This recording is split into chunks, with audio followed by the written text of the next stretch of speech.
Hi friends, welcome back to our channel. So இந்த வீடியோவில் வந்து பார்த்தோம் அப்படின்னா ஷார்ட் அண்ட் ஸ்வீட்டாக ஒரு 3 விஷயத்தை வந்து நம்ம வந்து பார்க்க போகிறோம். ஸோ ஃபர்ஸ்ட் ஒன்று வந்து பார்த்தோம் அப்படின்னா 2024 பிஜிடிஆர்பி வருமா அப்படிங்கிறது. செகண்ட் ஒன் வந்து பார்த்தீங்க அப்படின்னா நமக்கு வந்துட்டு பிஜிடிஆர்பி சிலபஸ் மாறுமா அப்படிங்கிற கொஸ்டின். அண்ட் தேர்ட் ஒன் வந்து பார்த்தோம் அப்படின்னா நான் ஆல்ரெடி அப்லோட் பண்ணியிருப்பேன்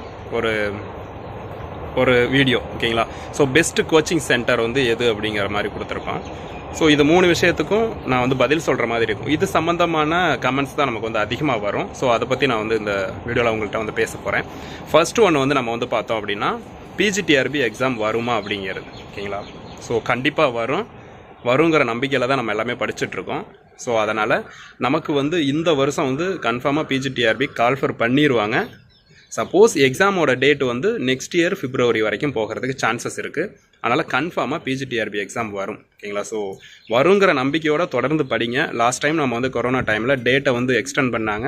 ஸோ அப்படி மாற்றி வச்சதில் நம்ம வந்து சரியாக நம்ம வந்து ப்ரிப்பேர் பண்ணாமல் வருமா வராதா அப்படிங்கிற ஒரு இதோடைய நம்ம அந்த கான்செப்டை விட்டு நிறைய பேர் வந்து டைம் வேஸ்ட் பண்ணோம். ஸோ இந்த டைம் அந்த தப்பை பண்ணாதீங்க, தயவு செஞ்சு இப்போயே படிக்க ஆரம்பிச்சிருங்க. செகண்ட் ஒன், பிஜிடிஆர்பி சிலபஸ் மாறுமா அப்படிங்கிறது. பிஜிடிஆர்பியோடைய சிலபஸ் மாறினாலும் சரி மாறலைனாலும் சரி, ஓகேங்களா. ஸோ மாறுமா மாறாதான்னு சொல்லி நான் ஒன் வேர்டில் இதுக்கு ஆன்சர் பண்ண முடியாது. மாறும்னு சொல்லலாம், இல்லை மாறாதுன்னு சொல்லிட்டு போயிடலாம். பட் இங்கிலீஷ் லிட்ரேச்சர் நம்ம படிக்கிறவங்க கன்ஃபார்மாக பார்த்தோம், இங்கிலீஷ் லிட்ரேச்சராக இருக்கட்டும் இல்லைன்னா அதர் மேஜர் வைஸாக இருந்தாலும் சரி, நமக்கு வந்து நம்ம மேஜரில் வெல்வர்ஸாக இருக்கும், ஓகேங்களா. ஸோ ஆல்ரெடி 10 யூனிட்ஸ் நம்ம வந்து படிக்கிறோம். ஸோ 10 யூனிட்ஸ் படிக்கிறதுனால கன்ஃபார்மாக அந்த தலைப்புகளில் இருந்து தான், அந்த டாபிக்ஸில் இருந்து தான் கொஸ்டின்ஸ் வரப்போகுது. அப்படி இல்லைனாலும் சிலபஸ் மாறினாலும் கூட நமக்கு வந்து இப்போ இங்கிலீஷ் லிட்ரேச்சர் நம்ம அப்படின்னா ஷேக்ஸ்பியரோட ஏதாவது ரைட்டிங்ஸ் வரலாம், ஆனால் ஷேக்ஸ்பியரை மாற்ற முடியாது. அதே மாதிரி மில்டனாக இருக்கலாம், இல்லைன்னா பேக்கனாக இருக்கலாம், இல்லைன்னா ஸ்பென்சராக இருக்கலாம், இல்லைன்னா ட்ரைடனாக இருக்கலாம், ஜான்சனாக இருக்கலாம். இந்த மாதிரி எல்லாரோட ரைட்டர்ஸோட கான்செப்ட் கம்பல்சரி மாறாது. ஸோ அதனால் இருக்கிற சிலபஸை தரவு பண்ணுங்கள். ஸோ அதுதான் one of the best way to success அப்படின்னு சொல்லுவோம். சிலபஸ் மாறினா மாறிட்டு போகுது, பட் ரைட்டர்ஸ் மாற மாட்டாங்க.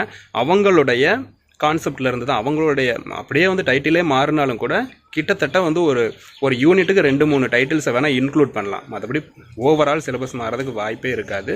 ஸோ அதனால் எல்லா ரைட்டர்ஸை பற்றியுமே நம்ம டீட்டெயிலாக படித்தாவே போதும். இப்போ வர கொஸ்டின்ஸ் எல்லாமே வந்து இன்டெப்த்தாக சம்மரிக்குள்ளேருந்து லைனை பற்றியோ இல்லை ஒரு கேரக்டரை பற்றியோ கேட்குறது கிடையாது. நீங்கள் லாஸ்ட் டைம் வந்து நெட்டு செட்டு இந்த மாதிரியான எக்ஸாம்ஸ் அட்டன் பண்ணியிருந்தீங்கன்னாவே தெரியும்.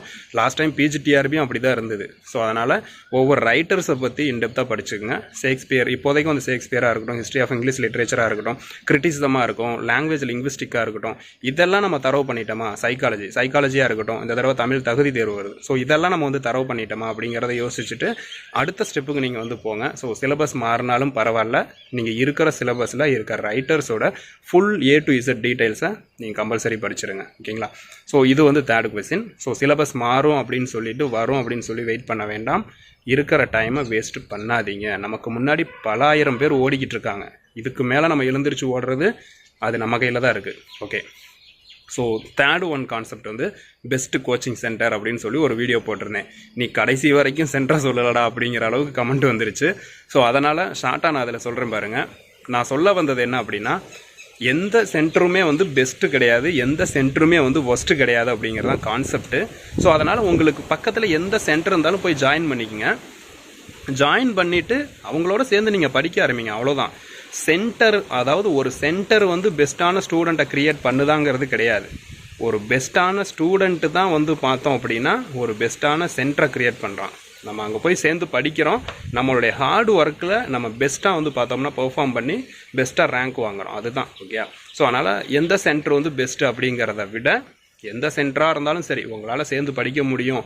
என்னால் வந்து 1 இயராக இருந்தாலும் சரி, 6 மந்த்தாக இருந்தாலும் சரி, எந்த வேலையும் செய்யாமல் போயிட்டு வந்து படிக்க முடியும், டெஸ்ட் அட்டன் பண்ண முடியும் அப்படின்னா தாராளமாக எந்த சென்டரில் வேணாலும் போய் ஜாயின் பண்ணிக்கிங்க, ஓகேங்களா. எல்லா சென்டர்ஸும் பெஸ்ட்டு தான், எல்லாமே அதே சிலபஸை தான் நடத்த போகிறாங்க, அது பேஸ்டாக தான் கொஸ்டின்ஸு கேட்க போகிறாங்க, அட்டன் பண்ண போகிறீங்க, ஓகே. ஸோ ஓகே ஃப்ரெண்ட்ஸ், இந்த வீடியோ இதோட முடிச்சுக்குவோம். ஸோ இது ரொம்ப நாளாக நான் உங்ககிட்ட பேசணும் அப்படின்னு நினச்சிருந்தேன். ஸோ இன்றைக்கி டைம் கிடச்சிது, பேசிட்டேன். Thank you, bye. வேறு எதுவும் இது சம்மந்தமாக கொஸ்டின்ஸ் இருக்குது அப்படின்னா கமெண்ட்ஸில் போடுங்க, முடிஞ்சால் நான் உங்களுக்கு மறுபடியும் வந்துட்டு ரிப்ளை பண்ணுறேன். Thank you, by.